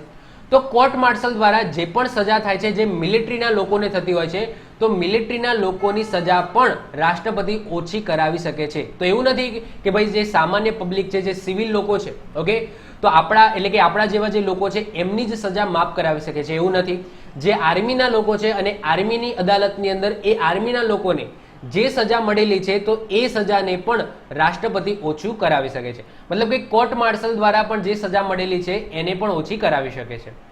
સંઘની કારોબારી સત્તા જ્યાં સુધી વિકસેલી હોય એવી કોઈ પણ બાબતને લગતા કાયદા વિરુદ્ધના ગુના સામે રક્ષણ અથવા તો સજા કરવામાં આવેલ હોય તેવા તમામ કેસોમાં રાષ્ટ્રપતિ એ સજા ઓછી કરાવી શકે, સ્થગિત કરાવી શકે અથવા તો એ જે સજા છે એને માફ પણ કરાવી શકે છે.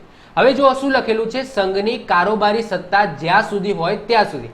મતલબ કે આપણે ભારત દેશની અંદર કોઈ સજા ઓછી કરાવી હોય જે આપણા સંઘના મતલબ કે સુપ્રીમ કોર્ટ, હાઈકોર્ટ દ્વારા કોઈ સજા આપેલી હોય ઓકે તો રાષ્ટ્રપતિ એને ઓછી કરાવી શકે. હવે સમજી લો કે આપણો ઇન્ડિયન વ્યક્તિ છે એ ફોરેનમાં ગયો અને ફોરેનની અંદર કોઈ ગુનો કર્યો અને ફોરેનની અદાલત દ્વારા એને કંઈક સજા ફટકારવામાં આવી છે તો એવી સજાને અહીંયા ઇન્ડિયાના રાષ્ટ્રપતિ છે એ ઓછી કરાવી શકે નહીં. મતલબ કે અહીંયા શું કહેવા માંગે છે કે ભાઈ સંઘની કારોબારીની જ્યાં સુધીની સત્તા છે ઓકે તો ત્યાં સુધી વિકસેલી જે એરિયા છે એટલે કે આપણે સમજી લો કે ભારત દેશ છે, પછી ભારતના જે ટાપુઓ છે, અંદમાન નિકોબાર ટાપુ છે, જેટલા પણ આઇલેન્ડ છે, તો ભારતની સીમાની અંદર કોઈ ગુનો થાય છે અને ભારતની અદાલત દ્વારા ઓકે એમને કઈ સજા આપવામાં આવે છે તો આવી સજાને રાષ્ટ્રપતિ એ ઓછી કરાવી શકે. હવે ભારતની બહાર એટલે કે કોઈ વિદેશની અંદર ભારતીયોને સમજી લો કે કોઈ સજા આપવામાં આવે છે એમની અદાલત દ્વારા તો રાષ્ટ્રપતિ એમને એટલે એમની સજા છે એને માફ ના કરાવી શકે અથવા તો એમની સજા છે એને ઓછી કરાવી શકશે નહીં. ત્રીજી વસ્તુ, મૃત્યુદંડ અને ફાંસીની સજાના કિસ્સામાં પણ રાષ્ટ્રપતિ ઓકે એ માફ કરાવી શકે, ફાંસીની સજા માફ કરાવી શકે અથવા તો ફાંસીની સજા છે એને ઓછી કરાવીને આજીવન કેદની સજા કરાવી શકે. તો આ જુઓ કે મૃત્યુદંડ અથવા તો ફાંસીની જે સજા છે એવા કિસ્સાની અંદર પણ રાષ્ટ્રપતિ છે એ સજાને માફ કરાવી શકે છે. તો આ પણ ઇમ્પોર્ટન્ટ છે, આ પણ આપણે યાદ રાખીશું. હવે જો આ જે સત્તા છે ને એ ખાલી ને ખાલી આ મૃત્યુદંડને માફ કરવાની જે સત્તા છે એ ખાલી ને ખાલી રાષ્ટ્રપતિને છે. રાજ્યપાલને કઈ કઈ સત્તાઓ મળેલી છે એ બધું આગળ આપણે જોઈશું. ઓકે આપણે અત્યારના આજના લેક્ચરમાં ખાલી ને ખાલી રાષ્ટ્રપતિ ઉપર ફોકસ કરીશું. રાજ્યપાલને માફ કરવાની કઈ કઈ સત્તાઓ છે, શક્તિઓ મળેલી છે એ આપણે રાજ્યપાલનો જ્યારે ભણીશું ત્યારે આપણે ડિસ્કસ કરીશું. હવે શું કહેવા માંગે છે જો કે રાષ્ટ્રપતિ દોષિત ઠરાવેલ કોઈ પણ વ્યક્તિની સજાને માફ કરવાનો, સજાને કામ ચલાવ માટે મોકૂફ રાખવાનો, સાંજમાં ઓકે સજાની અંદર ઘટાડો કરવો. ઓકે સજા છે અહીંયા શું છે? સજાની અંદર ઘટાડો કરવો કે સજાને સ્થગિત રાખવાનો અધિકાર છે. જો રાષ્ટ્રપતિ કેટલી વસ્તુ કરી શકે, કાં તો સજા છે એને ટોટલી માફ કરાવી દે, કાં તો સજા છે એને થોડા સમય માટે મોકૂફ રાખી દે. કેમ હું તમને આગળ સમજાવીશ એક્ઝામ્પલ દ્વારા. પછી કોઈ સજા છે એને ઘટાડો કરી શકે. 5 વર્ષની હોય તો 2 વર્ષ કરી દે, 5 વર્ષ હોય તો 3 વર્ષ કરી દે, 10 વર્ષ હોય તો 5 વર્ષ કરી દે. તો સજાની અંદર ઘટાડો કરી શકે. સ્થગિત રાખવાનો પણ અધિકાર છે કે થોડા સમય માટે એ જે સજા છે એને સ્થગિત રાખવામાં આવે છે. ઓકે, એના કયા કયા કારણો છે એ પણ આગળ આપણે ડિસ્કસ કરીશું. જો હવે જેટલી પણ આપણે બાબતોની વાત કરી કે ભાઈ સજાને માફ કરાવી શકે, મોકૂફ રાખી શકે, એમાં આપણે કન્ડિશનો જોઈશું અને એમને કઈ કઈ સત્તાઓ મળેલી છે સજાની અંદર એ જોઈશું. સૌથી પહેલી જ જે સત્તા આવે છે એમને એ આવે છે ક્ષમા કરવાની શક્તિ. તો જો તે સજા અને દોષ બંનેને દૂર કરે છે અને દોષિતને તમામ સજાઓ અને અયોગ્યતાથી સંપૂર્ણ રીતે મુક્ત કરે છે. એટલે કે દોષીને સંપૂર્ણપણે માફી મળી જાય તો એવી પણ શક્તિ મળેલી છે. તો અહીંયા જો શું કહેવા માંગે છે કે કોઈ વ્યક્તિને એના જે દોષ છે એનેથી ટોટલી મુક્ત કરી નાખો, જાણે એને ગુનો કર્યો જ નથી. તો એવી પણ રાષ્ટ્રપતિની શક્તિ મળેલી છે કે કોઈ પણ વ્યક્તિની જે સજા છે એને ટોટલી 0-0 કરીને ઓકે માફ કરાવી શકે. એટલે કે સમજી લો કોઈ વ્યક્તિ છે એને ચોરી કરી છે. જસ્ટ ફોર એક્ઝામ્પલ લઉં છું કે સમજી લો કે એક ચોર છે, એ ચોરની માતા બીમાર છે. ઓકે, ચોરની મમ્મી બીમાર છે. હવે એના માટે દવાની જરૂર પડે છે અને એ દવા માટે શું સમજી લો કે ચોર છે એ ચોરી કરે છે. ઓકે, અને એ ચોરી શેના માટે કરે છે તો એના મમ્મીનો ઈલાજ કરવા માટે ચોરી કરે છે. હવે વિચારી લે કે એને સુપ્રીમ કોર્ટની અંદર રજૂ કરવામાં આવે છે અને સુપ્રીમ કોર્ટ અથવા તો કોઈ નાની અદાલત છે એની અંદર એને સજા ફટકારવામાં આવે છે. હવે સમજી લો કે 2 વર્ષની સજા ફટકારવામાં આવે છે. 2 વર્ષની સજા ફટકારવામાં આવે છે. હવે એ વ્યક્તિ ક્યાં છે? જેલની અંદર છે. ઓકે, ક્યાં છે? જેલની અંદર. હવે સમજી લો કે એ વ્યક્તિની માતા દ્વારા અથવા તો એમના કોઈ પાડોશી છે અથવા તો એમના કોઈ સગા સંબંધીઓ છે એમના દ્વારા રાષ્ટ્રપતિને કોઈ અપીલ કરવામાં આવે છે કે આ જે વ્યક્તિને તમે જેલમાં નાખ્યો ચોરીના કેસની અંદર, એકચ્યુઅલી એ એના માતાના જે દુઃખ છે ઓકે અથવા તો એમની જે પીડા છે ઓકે એમનું જે ઓપરેશન કરાવવાનું હતું, એના જે પૈસાની જરૂર હતી એના માટે ઓકે એવી કન્ડિશન એવી પરિસ્થિતિમાં આવીને એને ચોરી કરી છે. હવે રાષ્ટ્રપતિ છે એ કદાચ એવું માની જાય કે ભાઈ એ વ્યક્તિ છે એને કોઈ એવી પરિસ્થિતિમાં આવીને ગુનો કર્યો છે, તો આવા સમયે શું કરશે? રાષ્ટ્રપતિ એને દોષીમાંથી સંપૂર્ણપણે માફી, એટલે કે જે 2 વર્ષની સજા છે એને ટોટલી માફ કરી નાખશે. ભાઈ 2 વર્ષની સજા છે એને ટોટલી માફ કરી દીધી. એના ઉપર જે ગુના લાગુ કરવામાં આવે છે ચોરીનો, એને પણ સંપૂર્ણપણે શું કરી દેવામાં આવશે? વોશ આઉટ કરી દેવામાં આવશે, એટલે કે એનાથી દૂર કરવામાં આવશે. તો એના આખા દોષ છે એને દોષને પણ દૂર કર્યો અને એને જે સજા મળેલી છે એને પણ દૂર કરી દીધી. તો આવી શક્તિ પણ રાષ્ટ્રપતિ પાસે છે. બીજી કઈ શક્તિ છે ક્ષમાની અંદર? તો પરિવર્તન અથવા તો લઘુકરણ. જો આ નામથી જ ખબર પડી જાય છે, પરિવર્તન કરવું અથવા તો લઘુકરણ. તો જો કઠોર સજા છે, આ કઠોર સજાને હળવા સ્વરૂપમાં ફેરવવી. જેમ કે કોઈ મૃત્યુદંડ છે તો આ મૃત્યુદંડને આજીવન કેદની અંદર ફેરવવી, અથવા તો કોઈ સખત કેદ છે આ સખત કેદને સાદી કેદમાં ફેરવવી.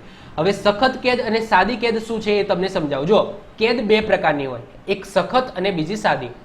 સખત કેદની અંદર શું કરવામાં આવે? તમને જેલની અંદર મજૂરી કરાવવામાં આવે. જેમ કે સમજી લો પથ્થર તોડવાનું કામ આપવામાં આવે, પછી જે ઘંટી છે ઓકે દળવાની ઘંટી એનું કામ આપવામાં આવે, પછી કોઈ લાકડા કાપવાનું કામ કરવામાં આવે, તો એને સખત કેદ કહેવામાં આવે. સાદી કેદ એટલે ખાલી તમારે જેલમાં રહેવાનું એટલો સમય, ટાઈમે તમને ખાવાનું મળી જાય ઓકે બધી વસ્તુ ફેસિલિટી મળી જાય, તો એને સાદી કેદ કહેવામાં આવે. જ્યારે સખત કેદની અંદર તમારી પાસે મજૂરી કરાવવામાં આવે. જો કે એનું તમને મહેનતાણું મળે, તમને પગાર મળે, પરંતુ એ સખત કેદ કહેવામાં આવે છે. જે લોકો આઈપીસી સીઆરપીસી ભણ્યા હશે તો એ વસ્તુ આ 2 વસ્તુ મેં તમને ડીપમાં ભણાવેલી છે. ચલો, તો સખત કેદ છે, કોઈને સખત કેદ મળેલી હોય તો એને સાદી કેદની અંદર પણ રાષ્ટ્રપતિ ફેરવી શકે છે. બીજી વસ્તુ શું કે મૃત્યુદંડ મળ્યો હોય તો એને આજીવન કેદની અંદર ફેરવી શકે છે. તો ટૂંકમાં પરિવર્તન કરી શકે છે. શું કરી શકે છે? પરિવર્તન. સમજી લો કોઈને આજીવન કેદ મળેલી છે ઓકે તો સમજી લો એને 14 વર્ષની કેદની અંદર મૂકી દેશે. ઓકે, ટૂંકમાં સજાનું આખું પરિવર્તન. અહીંયા તમે જુઓ મૃત્યુદંડ અલગ સજા છે અને આજીવન કેદ અલગ સજા છે. તો અહીંયા તમે જો આ સજાનું આખું પરિવર્તન કરી દીધું છે. ઓકે, જો આવું થાય કે ભાઈ 5 વર્ષની સજા છે અને 5 વર્ષને 2 વર્ષની કરી નાખી, તો અહીંયા જો સજાનું પરિવર્તન નથી થયું. સજા કેદની હતી એને ખાલી ઓછી કરી છે, આને સજાનું પરિવર્તન ના કહેવામાં આવે. પરંતુ જો આ મૃત્યુદંડ હતો તો મૃત્યુદંડને આજીવન કેદ કરી નાખ્યો, તો આખું સજા છે એનું પરિવર્તન કરી શકે છે. સખત કેદ હતી તો એને સાદી કેદમાં ફેરવી નાખી, તો અહીંયા પણ સજાનું પરિવર્તન કર્યું. સમજી લો કોઈ આજીવન કેદ છે એને 14 વર્ષની સામાન્ય કેદની અંદર ફેરવી નાખે, તો તો આની અંદર પણ શું થયું? સજાનું પરિવર્તન થયું. ક્લિયર? તો આઈ હોપ સો તમને ક્લિયર થઈ ગયું છે. તો આવી પણ શક્તિ રાષ્ટ્રપતિને મળેલી છે. મુક્તિ અથવા તો પરિહાર એટલે કે જે સજા છે એની પ્રકૃતિ બદલ્યા વગર સજાની અવધિની અંદર ઘટાડો કરવો. જેમ કે 5 વર્ષની સજા મળેલી છે તો 5 વર્ષની ઓછી કરીને 2 વર્ષ કરવી. સમજી લો 10 વર્ષની મળેલી છે તો એને ઓછી કરીને 5 વર્ષની કરવી. 15 વર્ષની મળેલી છે તો એને ઓછી કરીને સમજી લો કે 12 વર્ષ કરવી. ટૂંકમાં એની પ્રકૃતિ બદલવાની નથી. ઓકે, એવું નહીં કે ભાઈ 2 વર્ષની સજા મળી છે તો 2 વર્ષની સાદી છે તો એને સખતમાં ફેરવી નાખો, તો એવી વસ્તુ નહીં. એની પ્રકૃતિ નથી બદલવાની, પરંતુ જે સજા છે એ સજાને એ જ પ્રકૃતિમાં રાખીને ઓછી કરવાની છે. તો એવી વસ્તુ પણ ઓકે, આ વસ્તુ પણ રાષ્ટ્રપતિ છે એ કરી શકે છે. ચોથા નંબરે છે વિરામ અથવા તો રાહત. મોસ્ટ આઈએમપી સમજજો કે જો કોઈ દંડ મેળવેલ કોઈ વ્યક્તિ છે એની ખાસ પરિસ્થિતિને ધ્યાનમાં રાખીને ઓકે, એ વ્યક્તિ જેને સજા મળેલી છે એની ખાસ પરિસ્થિતિને ધ્યાનમાં રાખીને એ દંડની જે કઠોરતા છે એને ઓછી કરવી, જેમાં રાહતમાં સજાની પ્રકૃતિ પણ બદલી શકે છે અને અથવા તો એ સજાને ઓછી પણ કરી શકે છે. જેમ કે કોઈ ગર્ભવતી સ્ત્રી છે, હવે આ ગર્ભવતી સ્ત્રીને મૃત્યુદંડની સજા થઈ. ઓકે, સમજી લો કે સુપ્રીમ કોર્ટ દ્વારા અથવા તો કોઈ પણ કોર્ટ દ્વારા ઓકે, હાઈકોર્ટ અથવા તો સુપ્રીમ કોર્ટ દ્વારા કોઈ સ્ત્રીને શું કરવામાં આવે છે? ફાંસીની સજા આપવામાં આવે છે. હવે જ્યારે એને જેલમાં મોકલવામાં આવે છે અને જ્યારે ફાંસીની સજા આપવા માટે મતલબ કે તૈયાર હોય છે ત્યારે જ એવું ખબર પડે છે કે એ જે સ્ત્રી છે એ તો ગર્ભવતી છે. જ્યારે સજા સુનાવણી કરતા હતા ત્યારે ખબર નથી ઓકે, ન્યાયાધીશને ત્યારે ખબર નથી કે ભાઈ આ જે સ્ત્રી છે એ શું હતી? ગર્ભવતી હતી. પાછળથી ઓકે એને સજા મળી જાય છે, મૃત્યુદંડની સજા મળી જાય છે અને પાછળથી ખબર પડે છે કે જે સ્ત્રી છે એ કેવી છે? ગર્ભવતી છે. તો આવા સમયે રાષ્ટ્રપતિ શું કરશે કે એમને જે મૃત્યુદંડની સજા હતી આ મૃત્યુદંડની સજાને આજીવન કેદની અંદર ફેરવી નાખશે. કેમ? કારણ કે જો સ્ત્રીને મૃત્યુદંડ મળી જાય તો એ જે બાળક છે, એના જે ગર્ભમાં રહેલું બાળક છે એનું પણ મૃત્યુ થાય. તો અહીંયા તો એનો એ બાળકનો કોઈ વાંક નથી, એનો કોઈ કસૂર નથી. એના માતાએ ગુનો કર્યો છે ઓકે, મૃત્યુદંડ જેટલો એની માતાએ ગુનો કર્યો છે, પરંતુ એ બાળકનો વાંક નહોતું, એ તો બેકસૂર છે. તો આવા સમયે જે ગર્ભવતી સ્ત્રી છે એને મૃત્યુદંડની સજા આપો તો એના બાળક છે એ બાળક પણ મરી જાય. તો આવા સમયે એનું જે મૃત્યુદંડ છે એને ઓછું કરીને શું કરી દેવામાં આવે છે? રાષ્ટ્રપતિ દ્વારા આજીવન કરી દેવામાં આવે છે, જેનાથી એ માતા પણ જીવતી રહેશે અને બાળક છે એ બાળક પણ જીવતું રહેશે. અથવા તો કોઈ વૃદ્ધ છે, આ વૃદ્ધને સખત કેદની બદલે શું કરી દેવામાં આવે? સાદી કેદ કરી દેવામાં આવે. ઓકે, હવે સિમ્પલ વસ્તુ છે કે કોઈ વૃદ્ધ છે એને સખત કેદની સજા મળી. હવે સખત કેદની અંદર એ લાકડા તો કાપી શકવાનો નથી, ના કોઈ ઘંટી ચલાવી શકે, ના કોઈ પથ્થર તોડી શકવાનો છે. તો આવા સમયે ઓકે એ વૃદ્ધની જે પરિસ્થિતિ છે એને ધ્યાનમાં રાખીને અથવા તો કોઈ અપંગ છે એ અપંગની પરિસ્થિતિને ધ્યાનમાં રાખીને એની જે કેદ છે એ કેદ જે સખત હતી એને સાદી કેદની અંદર કન્વર્ટ કરી દેવામાં આવશે. ટૂંકમાં વિરામ અને રાહત છે ને એ કેદીની પરિસ્થિતિને ધ્યાનમાં રાખીને કરવામાં આવશે. ઓકે, તો વિરામ અને રાહત એમાં શું જોવામાં આવશે? જે કેદી છે એની પરિસ્થિતિ જોવામાં આવશે અને પરિસ્થિતિના અનુસાર એની જે સજા છે એને ઓછી કરવામાં આવશે, કાં તો એની જે સજા છે એની પ્રકૃતિની અંદર ચેન્જીસ કરવામાં આવશે. એના પછી આવે છે સજા મોકૂફ રાખવી અથવા તો વિલંબ. ઓકે, સજા આપવામાં વિલંબ કરાવવો. તો આ પણ વસ્તુ રાષ્ટ્રપતિ કરી શકે છે. જો શું કહેવા માંગે છે કે મૃત્યુદંડને અસ્થાયી રૂપથી સ્થગિત કરવું એવું ત્યારે જ કરવામાં આવે છે જ્યારે અપરાધી દ્વારા ક્ષમા અથવા તો સજા ઘટાડવાની વિનંતી હોય અને રાષ્ટ્રપતિ વિચારાધીન હોય. એટલે કે શું કહેવા માંગે છે? જો હવે કોઈ અપરાધી છે, હવે અપરાધી દ્વારા શું કરવામાં આવે છે? અપરાધી દ્વારા અપરાધ કરવામાં આવે છે અને આ અપરાધીને મૃત્યુદંડની સજા કરવામાં આવે છે. ઓકે, મૃત્યુદંડની સજા કરવામાં આવે છે. હવે મૃત્યુદંડની સજા થઈ પછી આ જે અપરાધીના ઘરવાળા છે એ ક્યાં જાય છે? રાષ્ટ્રપતિ પાસે જાય છે. રાષ્ટ્રપતિ પાસે જઈને એ આચના કરે છે, રાષ્ટ્રપતિને આચના કરે છે કે આ જે અપરાધી છે એટલે કે જે આ વ્યક્તિ છે જેને ગુનો કર્યો છે એકચ્યુઅલી એ અમુક એવી પરિસ્થિતિ સંજોગો વસાત ઓકે એને આ ગુનો કર્યો છે, એને ગુનો કર્યો છે એની ના નથી ઓકે, સજા મળી છે એની પણ ના નથી, પરંતુ એની જે પરિસ્થિતિ છે એને પણ ધ્યાનમાં લેવામાં આવે. સમજી લો કે કોઈ સ્ત્રી છે ઓકે, એ સ્ત્રીનો બલાત્કાર થયો હોય અને એનો જે પુરુષ છે એટલે કે એનો હસબન્ડ છે એ સમજી લો કે જે બલાત્કારી છે એમને મારી નાખે. તો અહીંયા તમે જુઓ કે એમને ગુનો કર્યો છે ઓકે, એના હસબન્ડે એ વ્યક્તિઓને મારીને ગુનો કર્યો છે અને મૃત્યુદંડની સજા થવી જ જોઈએ કારણ કે બીજા માણસને મારી નાખ્યો છે. પરંતુ એની પરિસ્થિતિ કેવી હતી? કારણ કે એની વાઇફ છે એના ઉપર બલાત્કાર થયો હતો, તો એમની જે માનસિક પરિસ્થિતિ હતી, એના હસબન્ડની જે માનસિક પરિસ્થિતિ હતી એને પણ થોડી ધ્યાનમાં લેવામાં આવે અને એને પણ આ કેસની અંદર ઇન્વોલ્વ કરવામાં આવે કે ભાઈ આવી પરિસ્થિતિ સર્જાય એટલા માટે એ વ્યક્તિએ ગુનો કર્યો. તો સમજી લો કે આવી વસ્તુ લઈને રાષ્ટ્રપતિ પાસે જવામાં આવે છે અને રાષ્ટ્રપતિને આખો જે સંજોગ છે કે આવી પરિસ્થિતિ બની હતી એટલા માટે એને ગુનો કર્યો એ રાષ્ટ્રપતિને કહેવામાં આવે છે. હવે રાષ્ટ્રપતિ એ આ જે વ્યક્તિઓ જે આવ્યા છે માફી મંગાવવા માટે અથવા તો સજા ઓછી કરાવવા માટે જે વ્યક્તિઓ આવ્યા છે એ બોલી રહ્યા છે એ સાચું છે કે ખોટું. ઓકે, એના માટે રાષ્ટ્રપતિ છે એ સમજી લો કે નીચે શું કરે છે, મતલબ કે નીચે છે એ નીચલા જે ઓફિસરો હોય કે એમને ઓકે શું કહે છે કે ભાઈ તમે આની તપાસ કરો કે આ જે લોકો આવ્યા છે અને એમને જે પરિસ્થિતિ કીધી છે એ વસ્તુ સાચી છે કે ખોટી. ઓકે, એની તપાસ કરો. તો અહીંયા તમે જુઓ કે રાષ્ટ્રપતિ નીચે વ્યક્તિઓને આદેશ આપશે, જે નીચલા જે પોલીસ કોન્સ્ટેબલ હશે કે ભાઈ જે પણ સમજી લો કે જે પણ નીચલા જે લોકો હશે પોલીસની અંદર, તો એમને આદેશ આપશે કે ભાઈ તમે આની તપાસ કરો, આ વસ્તુ મતલબ કે આ જે લોકો કહી રહ્યા છે આ પરિસ્થિતિ બની હતી એના કારણે ગુનો કર્યો તો એની તપાસ કરો. તો અહીંયા જે સમયગાળોની જરૂર પડશે, ઓકે, અહીંયા રાષ્ટ્રપતિ દ્વારા કહેવામાં આવશે, આદેશ આપવામાં આવશે, પછી નીચલા લોકો છે શું કરશે તો એની તપાસ કરશે. તો અહીંયા જે સમયગાળો સમજી લો કે જશે, સમય જશે. હવે એવા સમય સમજી લો કે આ જે વ્યક્તિ છે એને મૃત્યુદંડની સજા મળી ગઈ છે, હવે એની ફાંસી કરવાની છે, ફાંસીનો સમય આવી ગયો છે. તો રાષ્ટ્રપતિ શું કરશે કે એની જે ફાંસી છે ને એ થોડા સમય માટે સ્થગિત કરી નાખશે. કેમ? કારણ કે હજુ આ જે ઇન્વેસ્ટિગેશન છે એ ચાલુ થઈ ગયું છે કે ભાઈ એને જે કઈ પરિસ્થિતિની અંદર ઓકે એને જે ગુનો કર્યો હતો. તો અહીંયા તમે જુઓ કે એનો ફાંસીની તારીખ આવી ગઈ છે, પરંતુ અહીંયા જે રાષ્ટ્રપતિ છે એ વિચારાધીન છે કે હજુ વિચારે છે કે એની સજા છે એને ઓછી કરવી કે નહીં.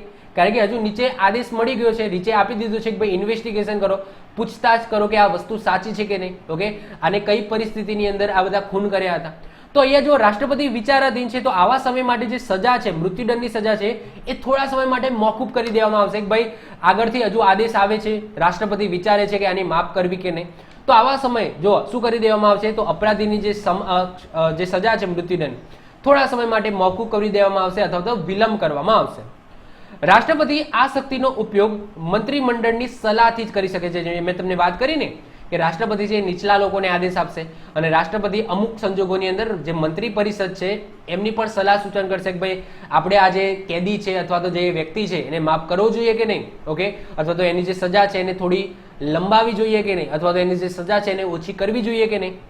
રાષ્ટ્રપતિની ક્ષમાદાનની શક્તિ એ ન્યાય પુનઃ અવલોકનને આધીન છે. આ પણ વેરી ઇમ્પોર્ટન્ટ છે. જો શું કીધું છે કે રાષ્ટ્રપતિ કોઈ અપરાધી છે એને ક્ષમા આપી દેશે તો એની અંદર એ પક્ષપાત કરવા ના જોઈએ. એટલે કે એવું નહીં કે ભાઈ રાષ્ટ્રપતિ છે એના સગા સંબંધીઓ છે, આ સગા સંબંધીઓને માંથી કોઈ એક વ્યક્તિને શું મળેલું છે તો સમજી લો ફાંસીની સજા મળેલી છે અથવા તો આજીવન કેદની મળેલી છે.